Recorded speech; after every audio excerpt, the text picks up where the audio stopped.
Good evening, traveler, and welcome to the Penumbra. Tonight's tale is Juno Steel and the Man in Glass.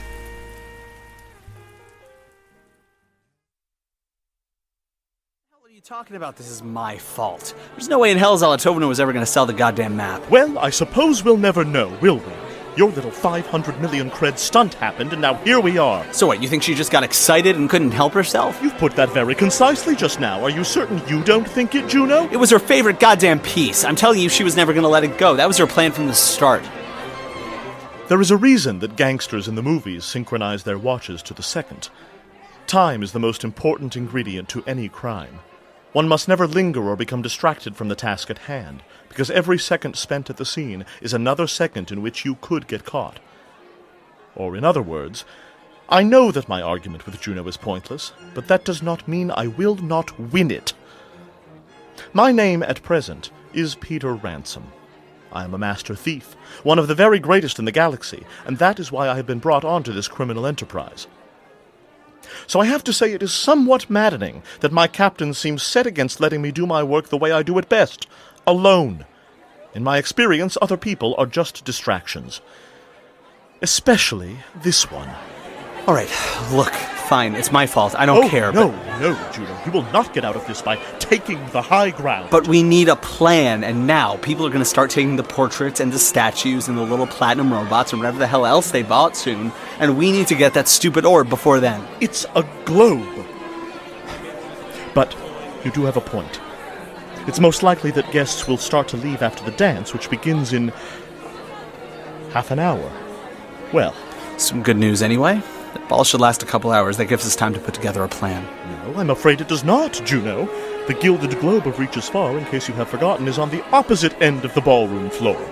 This may come as some surprise, but one generally tries not to steal something mere feet away from hundreds of witnesses. No, I'll have to take it now. The old-fashioned way. But Madame Dauphin, when do I get to meet that man of yours, darling? There. And while I'm busy deactivating the necessary cameras and stealing the globe, you can distract Ms. Zolotovna. Ta. Oh, Dauphin, don't let him slip away from me again. Preparation. Preparation is everything to a thief. Unlike this holier-than-thou ex-private eye who made his career charging into beating after beating and connecting the dots between his bruises. I took the files Buddy gave us, confirmed them with my own research, and then memorized the floor plan of this satellite estate precisely, inch by inch, camera by camera. There is freedom in the crowd, as I have said, and there is art in the thief's oldest techniques. To pocket the Gilded Globe is not just the sleight of hand necessary to make it disappear. It is also a dance, choreographed to incorporate every person in this ballroom. Within the first 2 bars, I've slipped into conversation with a massive drunken man, commenting on the smell of the flowers beside him until, intrigued, he lifts one with his massive paw and crushes the hidden camera in its blossom. Then I leave him, and as I imitate his stumbling and waltzing triplet, I collide with another patron hard enough to make them spill their wine all over the second hidden camera in the base of a nearby column. So sorry, my friend. But these are only my first steps. The movement has just begun. I start a fight amidst a triad and disarm 2 more cameras as the fists and glasses fly. I mistranslate a foreign dignitary's insult as a call for peace, and while she is distracted and confused by smiles and kisses, I destroy the camera she was staring at. And so it goes unto the second movement and the third until the time has come for the final chord. Damn it, are you listening to me? In the final bars, I approach that Gilded Globe of Reaches Far, my fingers poised to flourish and disappear, and then I am upon it, and these are the final notes, and then... Honey, I said look out! Madame Dauphin, my goodness, what has gotten into you? Juno, Nothing to see here, folks. Just saw a bee on the old hubby here, so you did it? Bees are extinct. Yeah, that's what I thought, which is why I kind of freaked. Would you all believe me if I told you I just really, really wanted a hug? Madame Dauphin. If that isn't just the sweetest thing I've ever heard. Oh, when I have a man like you, monsieur, I'll be like a hyper-intelligent squid in a candy store, all hugging and grasping and... Anyway, back to it, y'all. Back to it. Let's let the lovebirds have their moment in private. Ooh, don't you just want to eat them with a tiny little spoon till there's nothing left but bones? You incompetent, idiotic... Impatient, too, so let's get out of here, pronto. And why? Why should I listen to a word? Because, goddammit, there's another security camera looking right at you. Then I see it over Juno's shoulder. A camera, embedded in one false flower of a nearby bouquet. A clear fake, an obvious fake. And one I'd nearly missed, so certain was I that I'd memorized every location. Get up. Walk with me. We'll talk closer to one of the cameras you knocked out. I follow him weakly, feeling suddenly feeble and old. Am I losing my touch, I wonder? Has my mind begun to fade like my looks, my energy? And all I can think of is my debt, the constant weight of it pinning me, and I feel it growing heavier as I grow weaker. Hey, are you even listening to me? I was telling you that our research is outdated. Everything Buddy pulled for us. No, that's impossible. She gathered it just yesterday. I checked it myself. Yeah, well, yesterday sounds real impressive or whatever, until you account for the fact that Zolotovna boosted security around here at 2 a.m. this morning. This morning? But that's so incredibly insecure. Her team would have no time to test anything. Almost got you, didn't it? You're one of the best. One of... What? I started to suspect our intel was off and I couldn't find Nova Zolotov anywhere in the crowd. Based on the profiles I read ahead of time, I gathered that our mark had to be really hands-on at in-house galas and had to see everybody's reactions, but nobody had seen Zolotov. Or so they thought. And so, Zolotovna. Hell of a haircut she's got. In a room of paparazzi and busybodies, she was the only person here that nobody knew. Worth talking to, I figured, and she was so proud of herself that she told me about her big reveal pretty much right away. Lady's got zero restraint, I swear. Zero restraint? And yet you believe she's some great mastermind of security? That the last-minute surveillance switch was a deliberate plan? Not a mastermind. The opposite. She's dangerous because she's so goddamn rich that everyone's afraid to tell her she doesn't know anything. It all looks unique, sounds showy, but it's just kind of a mess. She hired private security but wouldn't give them real blasters because it would ruin the decor. Hell, Rita told me that the password to her uncrackable account system was, remember to change the password to something better later, Nova. Being surrounded by nothing but yes men makes you an easy mark, sure, but it also makes you unpredictable because you won't throw out even the worst ideas. These shremosas made of myself, honey, because I was thinking we always put the shrimp in cocktail sauce, so why not put a shrimp right in your cocktail? So that's orange juice, horseradish. Yeah. Case in point. I always assumed she handled her affairs herself. Where are these yes men? Exactly. Come again? You know what would happen if I tried to blow 1 billion creds on my own statue? Rita would stop me. Probably you and Jet and Buddy and, hell, we'll invite Vespa too. You would all jump out of the goddamn woodwork to stop me. Beat the hell out of me, probably, so why didn't anybody stop her? Because they never stop her from doing anything. Exactly. She has the globe because she's the cash cow for the people we're after, but she doesn't know a goddamn thing about it, and she couldn't even name one pharma megacorp she's actually invested in. She's never even heard of the Board of Fresh Starts, and honestly, I can't tell what's worse, you know? The people who built those goddamn debtors tag thieves in Cerberus province, or people like her who just have money and throw it wherever they have to in order to make more of it. To be completely honest, I'm not sure I've ever heard of the Board of Fresh Starts either. It sounds distantly familiar. One of the many organizations Buddy listed during our family meeting, perhaps? And now that Juno has made it relevant, I feel, well, embarrassed, I suppose. But I don't think I've felt that way in a very long time. Juno takes an inefficient moment to stare at Nova Zolotovna again, and for the first time I can tell what that stare actually means. He isn't taken by her, distracted by her poise or her looks. He's studying her, examining her, and he does not like what he sees. I realize, despite myself, that I do like what I see when I look at him. There's a hardness in his jaw, a carved-out sharpness in his eyes and his scars. She morally outrages him, I can now tell. And then I realize I've become distracted too. All right, y'all, get your dancing shoes on because it's time to trip that light fantastic. Take it away, gentle band. Juno. The ball is starting, and I don't intend to leave here without that globe. Me neither. Then, may I have this dance? Thought you'd never ask. My Juno, you are quite the dancer. I never knew. Had a good t-shirt. And it shows. How versed are you in sleight of hand? Sleight of hand into pocket? Not bad. I shoplifted about a quarter of my lunches between the ages of 8 and 11, but you're the master, so... Master or no, I've too many eyes on me now. Ms. Zolotovna's especially. Really? Let's find out. Dip me. With pleasure. Whoa, yeah, she's staring holes through you, isn't she? Only through my clothing, I believe, but it does make stealth more difficult. Spin. Sure thing. Damn, Dauphin, you're not half bad yourself. Quite. Did you see the Gilded Globe's location in relation to us? Sure. Excellent. We're going to switch partners now, several times if necessary. I will make my way towards Zolotovna and distract her. You will approach the globe, store it in your gown, and then meet me at the edge of the ballroom floor. Does that sound acceptable? Yeah, Ransom.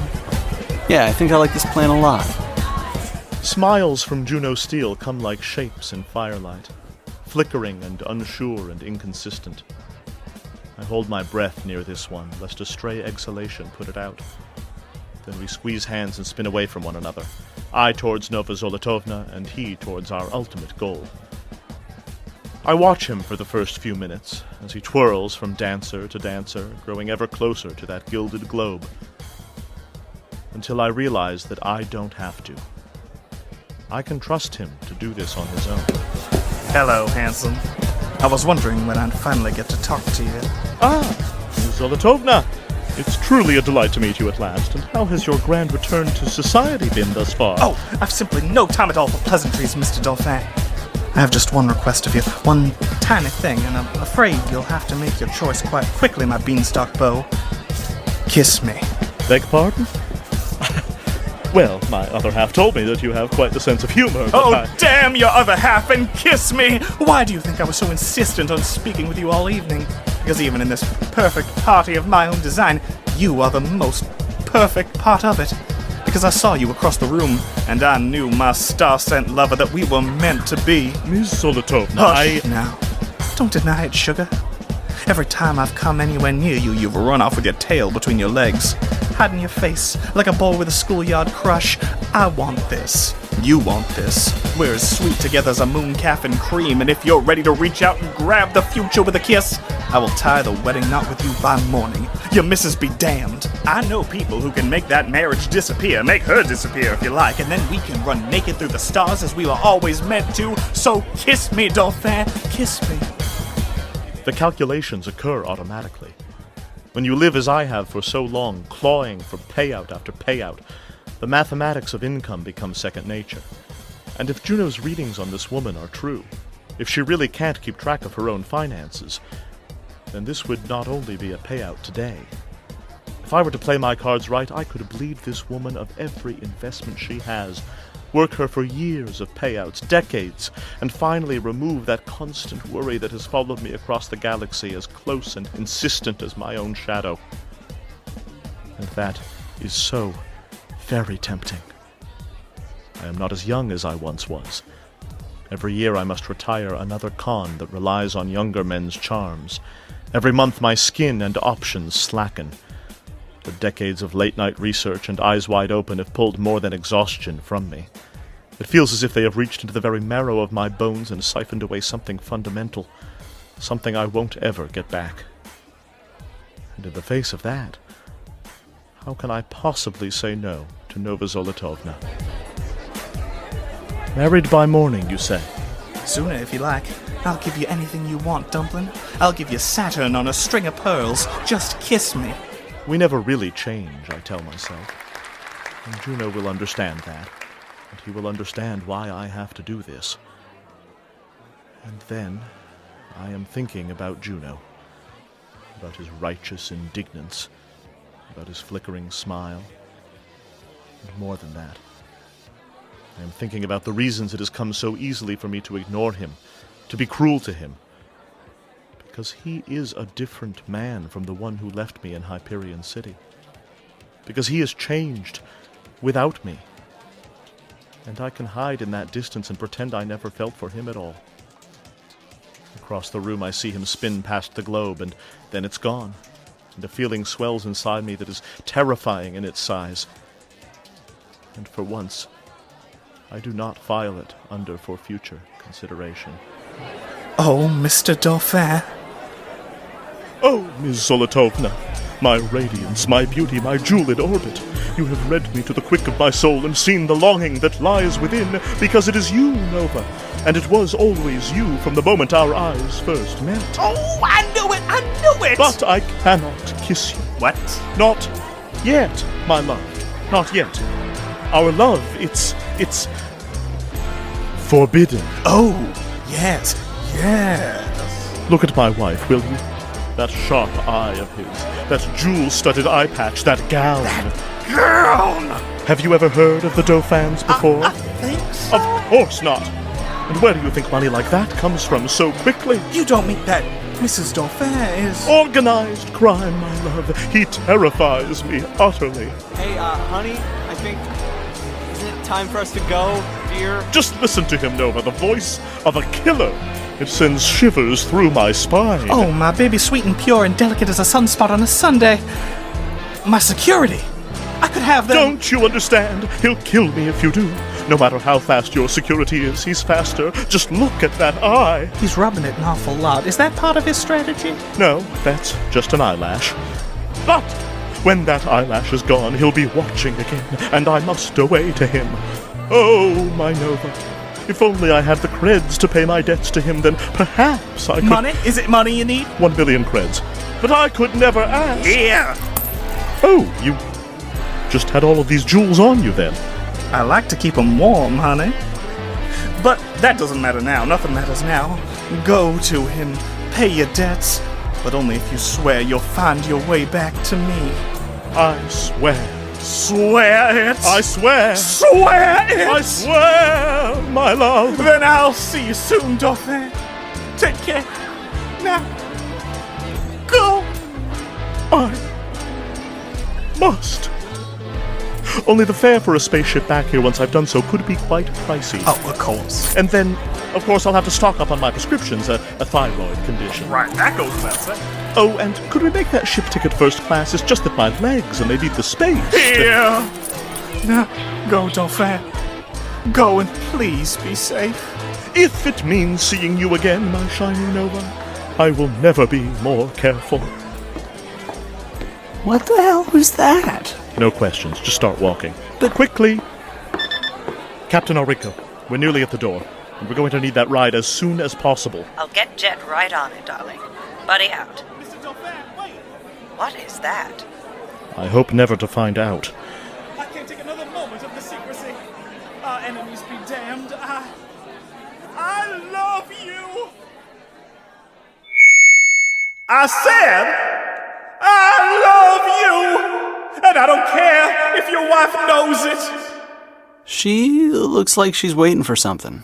She's waiting for you to kill me, likely so that she can pull a deathbed confession of true love from me, and given that neither is going to happen, I recommend we turn our walk into a run. My God, Miss Zolotovna, the Gilded Globe of Reaches Far has disappeared. A very fast run. Go! Oh, somebody stop them! Stop them! I think I'm about to faint! I'm seeing stars! Oh, thank you for catching me, sir. Say, are you doing anything for the next 60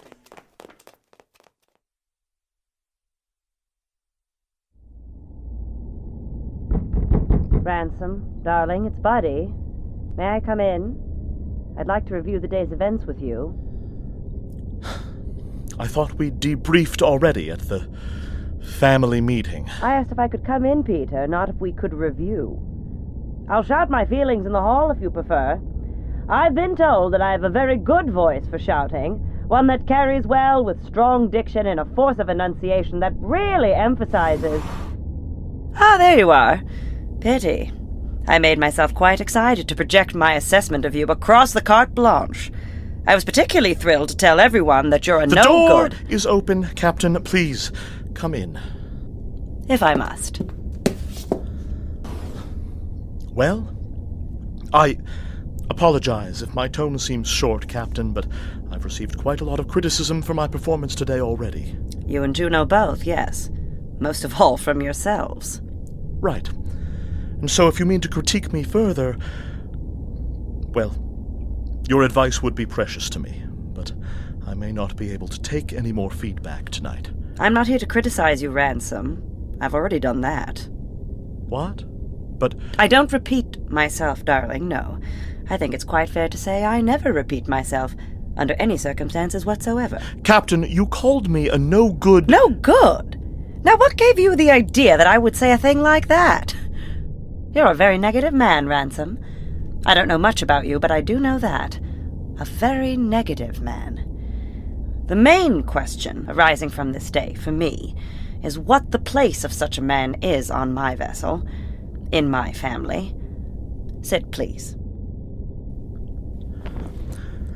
Captain Orinko, I assure you that however my performance was today, it won't be repeated. Is that so? A shame. I rather liked your performance today. You did? I did. It was not flawless, but flawless crime is so dull, don't you think?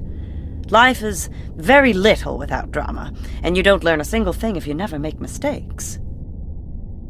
I'm about to be very honest with you. Is there anything you'd like to tell me before that? Buddy Orinko is not the first person to tell me that flawless crime is dull. A great thief told me that as well, many years ago, when I was just a child on New Kinshasa. Like everything that man said, my second impulse is to throw it out or file it away for the future. But my first impulse is always a pang of a feeling 20 years gone now. A heavy warmth that tells me I could just stay right where I am and be safe because someone else has pledged to keep me so. For the first time I see Buddy Orinko not as a tool to use to pay my debts. I see the woman, the legend I've wanted to meet since my earliest days in crime. And I feel that warmth from her for the first time. Well, is your conscience squeaky clean, then? I am sorry to say that I did steal more from Zolotovna than I showed you.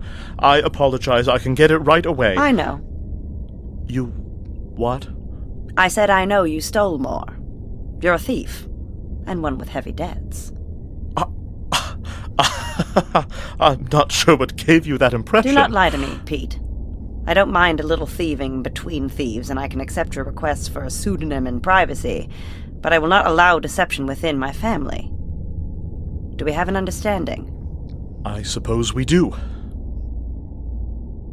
May I ask where you found this information? Are you ready for me to be honest with you? Yes. Well, you may not like this, not Peter, not Ransom, but the fact of the matter is that the nameless thief has built up quite a name for himself. Don't ask how. All great talent develops its unique calling card, its fingerprint, and as a talent scout, it's my duty to read the future in those cards. And the fact is that your future doesn't line up. You have been involved in some of the most lucrative heists of the past century, and yet you've arrived on this vessel with nearly nothing to your name. Vespa's blood tests on you are clean. I don't recall and giving any blood. And therefore you can't be spending your earnings on biochemical thrills. It is possible that you have an estate waiting for you on some quiet asteroid field somewhere, but given how often you work, I rather doubt it. If you own such a place, you haven't seen it in at least 8 years, and beyond that you're not the home-owning type. Therefore I can only conclude that you are in debt to someone. A very large debt, by the look of it, and one that isn't going away any time soon. Does that sound right? What, may I ask, are my calling cards? My fingerprints? You won't erase them, darling. No one can. Remind me, Pete, what is it that our family intends to steal? Juno and I just stole the Gilded Globe of Reaches Far. Which will lead us to? I was taught not to let future jobs distract one from the current. So you don't know, then? An interesting stratagem. Though I think it would better fit a mercenary than it does us. We're after a bit more than a paycheck. Let's try it this way, then. Do you know why Nova Zolotovna had the map we were looking for? Why not some other art collector on some other satellite? Because of her connections to pharmaceutical megacorporations, including the Board of Fresh Starts. And that is all you know? Yes. I appreciate your honesty, and I'll repay it with some of my own. Nova Zolotovna is an entrepreneur, darling, and the majority of her money goes to pharmaceutical corporations that build debtors' tags like the one my Vespa must wear, organizations that try to own those they claim to help. Zolotovna's money is one of the roots of their power, and when you're pulling out weeds, darling, you must always take a firm grip and pluck them up by the roots. And so, if we're going to steal the cure to all illness right from under those corporations' noses, it follows that we'd have to start here. The cure to all illness. The cure Mother Prime. So you do remember? I do. And the realization shocks me. The cure Mother Prime. An object more myth than reality. A colony of microscopic alien life that produces cure mothers, which produce endless medicine. Cure mothers for every illness. A panacea. It sounded impossible. But those diagrams she had, the video feeds, the evidence. By her own admission, it was not certain. We had everything but the final proof that this creature could really do what the legends said. But everything else was there. Documents proving that it was being held by the largest pharma megacorps, that it was important enough to them to guard more heavily than anything I'd ever seen. And we were going to take it. Yes, that's exactly it. Nice work, Peter. I realize I've been talking for some time, and I am sweating. I wonder if I'm growing feverish until I see my fingers shake. I'm just excited. Despite my coolness, part of me has clung to the legend of the Cure Mother Prime. A vulnerable part of me, one I have tried to eradicate many times. I wonder what else I've filed away like this. My for future consideration suddenly seems less like a file and more like an overstuffed closet, one that must contain so much that I always promised to consider and never did. We are not mercenaries in this family. And though each of us has their reputation, we are not legends either. We're better. A legend is an old story, a dead thing, frozen forever. And we are very much alive, still in motion. We must use that. I'm telling you all this in the interest of fairness, darling. You should know that this work means much more than money to me. We are going to do the impossible. We are going to steal a myth. And if all you're after is pay, we are not worth your time, and frankly, you are not worth ours. I assure you, Captain Orinko, that I am not solely here for the money. Anymore. I'd attribute your eventual success today to that. I'm not so certain you wanted more than money this morning, however. And though I have my suspicions about what you're here for now, I can't say I know yet. This is all a very roundabout way of saying you did well today, Pete, at the end of things. I hope you repeat that success, and especially where that success came from. Do not let who you were this morning, or last week, or last year, equal who you are today. Not even the greatest talent can afford to stagnate, darling. And I should know. I've tried. Now settle your debts, financial, personal, and whatever else, and get some rest. We'll be right back to work in the morning. Oh, and Pete, you asked about your calling card. I did, yes, but I don't need An to... enduring moral core, coupled with a strong desire to excise that core completely. Demonstrated, of course, by a consistent pattern of pro bono work, followed up by a lot of con bono. Like having a heart embarrasses you. I brought you on this ship for that moral core. If I distrust you, darling, it is only because you have proven you can do anything you set your mind to, and so I'm certain you are capable of excising those morals for good. You just haven't done it yet. But why? I find that questions of why the self is the way it is are best answered by the self. And so I think I'll leave you to meditate on that. Good night. I'm still sweating lightly when Buddy leaves. I'm thinking about my excitement for the Cure Mother Prime and how well I hid it away. I am leafing through my file marked for future consideration, wondering what else I've missed, what other parts of myself I've buried in that dark and bottomless place. Memories of a great thief, of a floating home, warmth and laughter and the soft sigh of another beside me from a time when money wasn't my only concern. And then a person, one with a soft eye and a flickering smile, of soft footsteps in the dead of night I pretended not to hear, of him. Yes, come in. Hey there, Ransom. Oh, just close the door and drop the silly moniker. I already regret choosing it.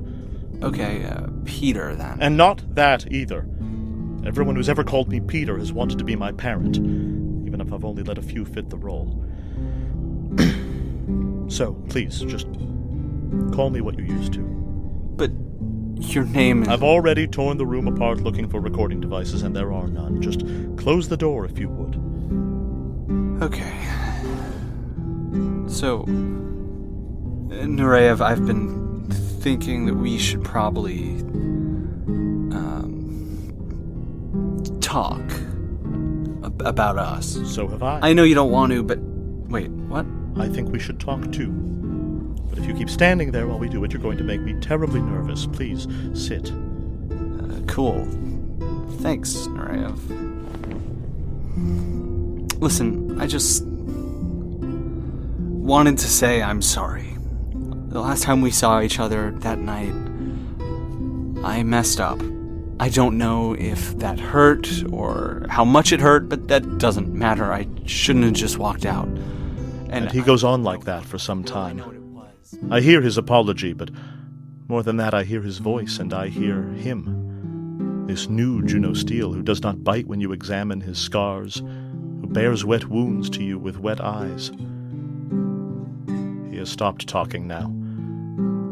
It is clearly my turn to speak, but I don't have the first thing to say.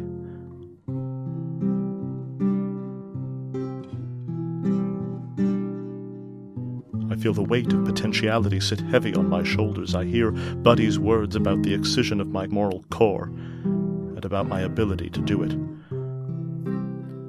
And I realize, for the first time, that there is a kind of helplessness in complete freedom. If one can drift wherever one wants, one never needs to change. When one's surroundings no longer fit one's needs, why, just leave. Find new surroundings that do. When trouble arises, I disappear. That impulse is still strong in me. Hearing the weight of this apology, seeing his anticipation, feeling that this is the crossroads Buddy spoke of condensed into a single moment. Escape sounds so easy. But looking at this new man, respecting what he has made himself into, and perhaps even envying it, there is nothing I want more than to stay.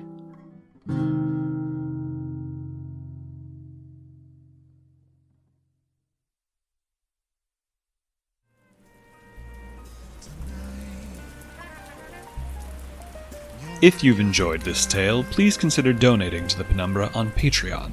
Our artists work tirelessly to bring you these stories, and if you have the means, we hope you will support our efforts. Every dollar helps. You can find that page at patreon.com/The Penumbra Podcast. If you support us on Patreon at the $10 level or higher, you will receive access to commentary tracks like this one from actors Noah Symes and Sarah Gazdovich and co-creator Kevin Vibert. First theatrical performance I did in Boston. I played Sarah's mom. So we have a long and storied history. Yes. Of playing each other's moms. I guess this That's is making true. full circle. How the turns have tabled. So additionally, we talked about this a little in the last commentary, but Kevin, I would love to hear from a writing perspective the idea of having a new narrator for this episode. Did you know that the Penumbra has merchandise for sale? It's true. The Penumbra has partnered with DFTBA to bring you the posters, shirts, pins, and socks your hearts desire. Just go to dftba.com and search for the Penumbra podcast. We would like to give special thanks to all who support us on Patreon, but especially to Minchowski, Choi Kwan, #SpaceCommunism, Ariel Young, Liesling Voss, Lynn Go, The Diameter of Juno's Dress, NB Shaper, Jasper James, Kaylee Byers, Jameson Green, Caroline Seidman, Marielle Madden, Red L, Sophia Anderson, Izzy J, Kim Dauber, Jay Yanazelli, Karen ZH, Reagan, Kim Zeigen, and Jamie Gunter for their incredibly generous contributions per episode. Thank you. This tale, Juno Steele and the Man in Glass, was told by the following people: Noah Symes as Peter Ransom, Joshua Elon as Juno Steele, Alexander Munoz as Nova Zolotovna, Sarah Gazdovich as Buddy, Chloe Cunha as Vespa, Alexander Stravinsky as Jet, and Kate Jones as Rita. The Penumbra is created and produced by Sophie Kaner and Kevin Vibert. If you wish to know more about our ever-expanding, infinitely creative team of artists, musicians, editors, designers, and managers, you can read about them in the show notes of this episode. I'm afraid that is our time for today, dear travelers. We hope you will join us again soon.